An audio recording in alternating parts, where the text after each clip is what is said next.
Hi, it's KhoPhi here. So you're going to need a passport to travel outside of Ghana. Obviously, it doesn't matter the country you're going to. So yes, you need a passport. You also need a plane ticket.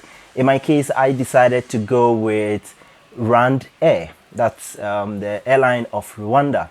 They seem to have, relatively cheap prices. So I decided to go with them. Actually, my date was shifted around. Maybe they thought they were going to get people more passengers, but we ended up having a flight that was less than half full. So we pretty much had the entire plane to ourselves. Unfortunately, I don't think they had Amarilla on board, so I decided to go with Heineken, which from what I've realized, anytime I take Heineken, it knocks me out and I'm able to sleep really well about the flight. Whilst we are in this COVID situation, you're going to need a negative COVID test. Now, here is the pro tip. If the country you're going to is basically saying something like maybe 96 hours, in this case, that was what I needed to do a test that comes out with a negative result about 96 hours before my arrival actually in Kenya. Now, the tip is that subtract the time zone from that. They say 96 hours, but in my case, it was actually 93 hours. Kenya is ahead of Ghana 3 hours. So if you use the 96 in mind, and depending on when you do your test, it might be late. Actually, the time was carefully calculated whilst we were in Ghana. They needed to make sure that the time wouldn't be up by the time you reach Kenya. Fortunately for Kenya, it's 96 hours, which in my case comes down to 93 hours. For other countries, it's 72. You might want to subtract the time zone from it. Kenya is +3 GMT. Ghana is 0, so you would have to subtract that since you are headed to Kenya. If you're coming the opposite direction, that is going to be a different calculation. So keep that in mind. You need to have a negative test result. We had ours at the Noguchi, so we did our test on Thursday, and we went for the results on Saturday. So Noguchi, they work also on Saturday, and we actually embarked on the flight on a Sunday afternoon. So you need to be careful of the timing and know what works for your case and the country you're going to. I think for you can see some of the list of countries on the Rwanda Air. They have a list of countries and the number of hours needed. So make sure to check it out and don't get yourself in trouble. You might end up being stuck on your way. So the test is something you need to have on you throughout the entire journey. So from Accra right into Kenya, it was checked at every point in time.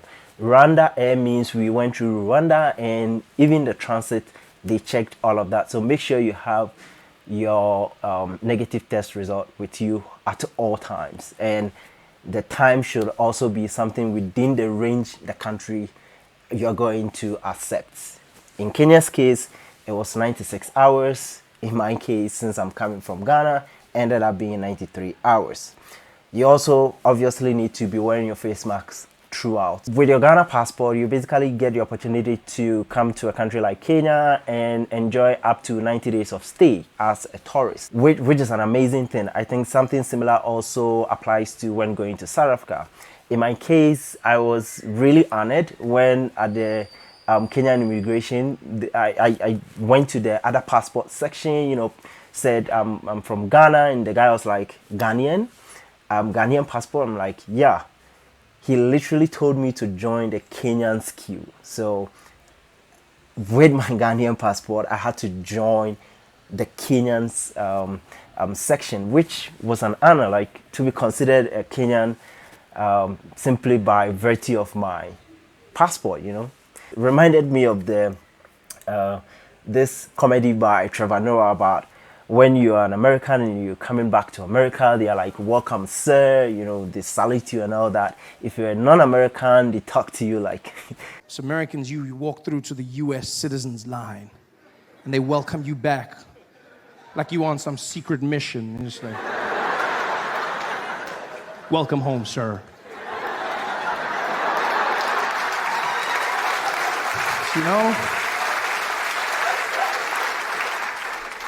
When you're a foreigner, you have to wait in a super long line, you know, and then they tease you. The line goes right to the front, and then it comes back, and comes back.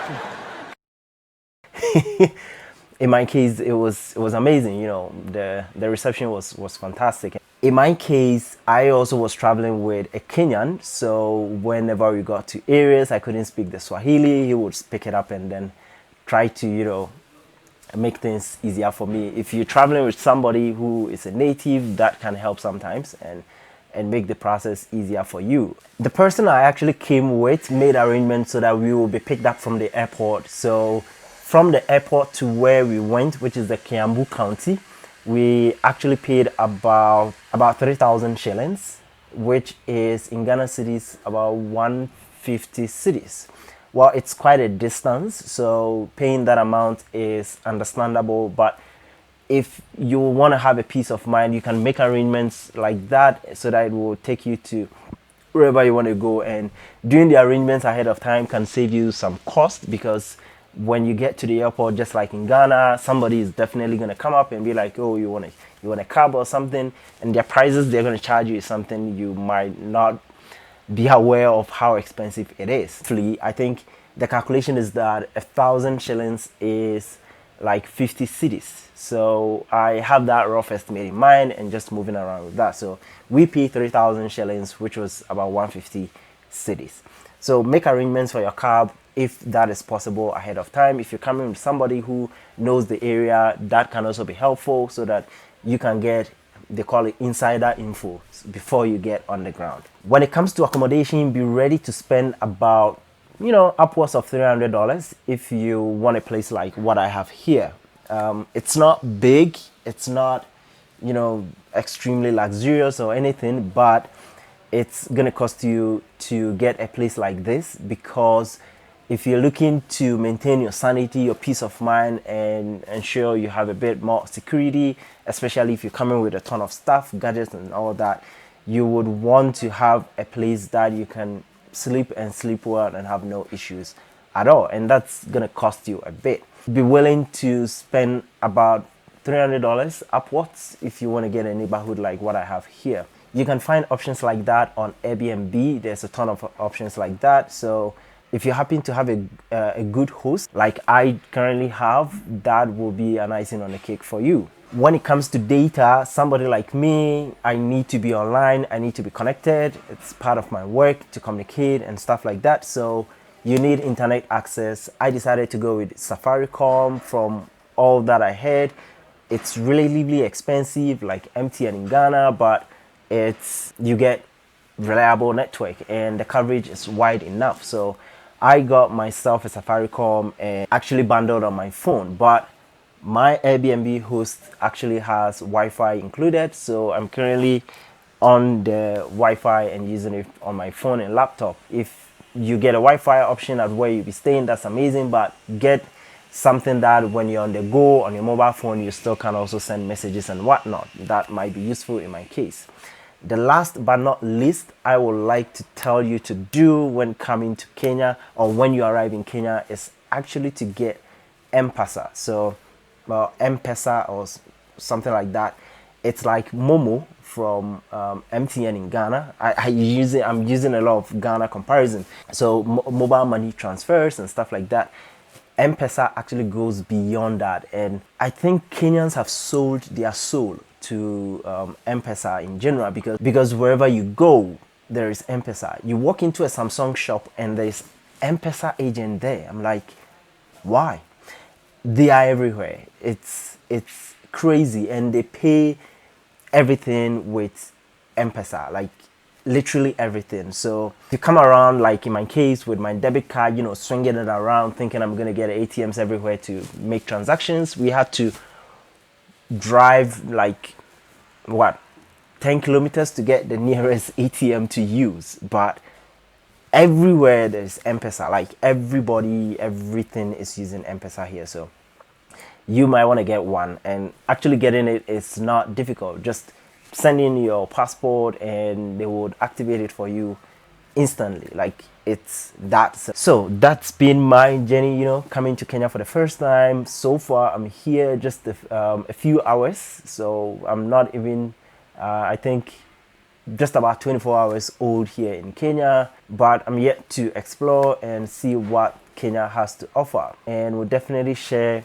more that I come across with you, especially the food and the culture and everything involving those areas. If you want to get updated on my experience so far in Kenya, make sure to subscribe and also click the bell icon so that whenever there's a new upload, you get notified and you can be part of the updates. For those of you who recognized, well, this is the Experience Ghana t-shirt. You know, here in Kenya, still repping the Experience Ghana, and I have a few t-shirts that I plan doing a giveaway, and I'm still figuring out how to get the giveaway and who to give it to and whatnot.